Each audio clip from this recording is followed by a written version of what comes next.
Hello out there. My name's Tavia Quaid, and I'm one of several IB teachers here at Columbia River High who teach history.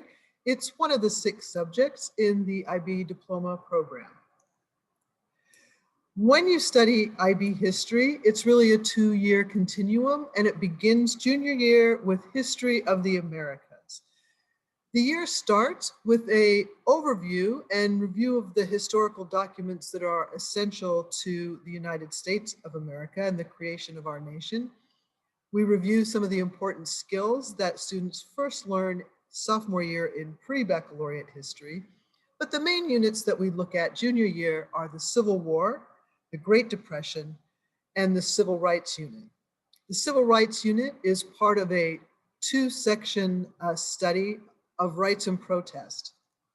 During the senior year course, we also have 3 units of study, and we begin with independence movements. This unit looks at 3 different movements around the world. They all range in time period, but in some ways overlap. We look at Cuba, Ireland, and Vietnam. The Cold War is our other big unit that we look at that examines different case studies from around the world. And then the second part of Rights and Protests is an investigation of how apartheid was started and up through the trial that sends Nelson Mandela to prison. So it's a very interesting year. Students often ask, okay, but what's going on in an IB history class?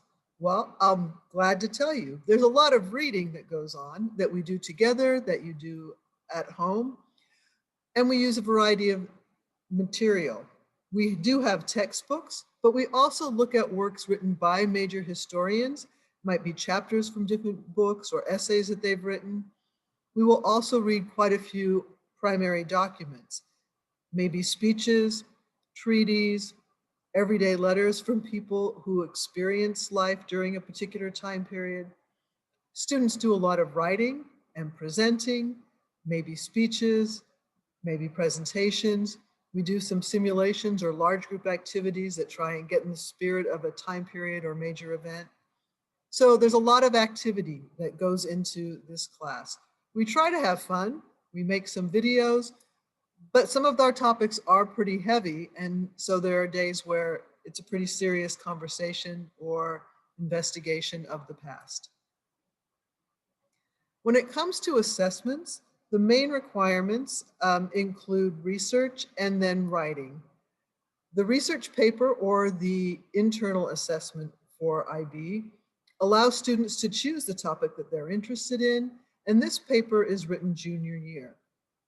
The exams are mostly essay, but the one unique exam, the paper 1, is a historiographical exam that allows students to look at several sources, analyze those sources, and then explain how the sources present different perspectives, and then answer another essay question that relates to all the sources together.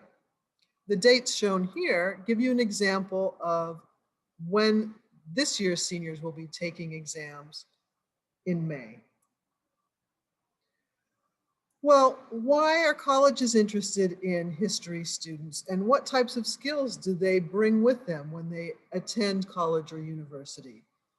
History students in particular learn to be strong analyzers of different types of information. They become very good at synthesizing different types of information and presenting counter arguments to any one claim that's been provided by a particular source or historian. They are great students in any humanities area, and they know how to research. All of these skills are very worthwhile. Here on my page, I show some of the schools I've attended here in the States and abroad, just so that you know that I'm not making this up.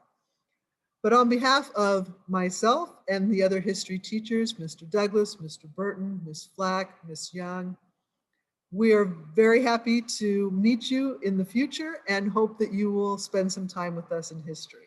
Thanks for watching.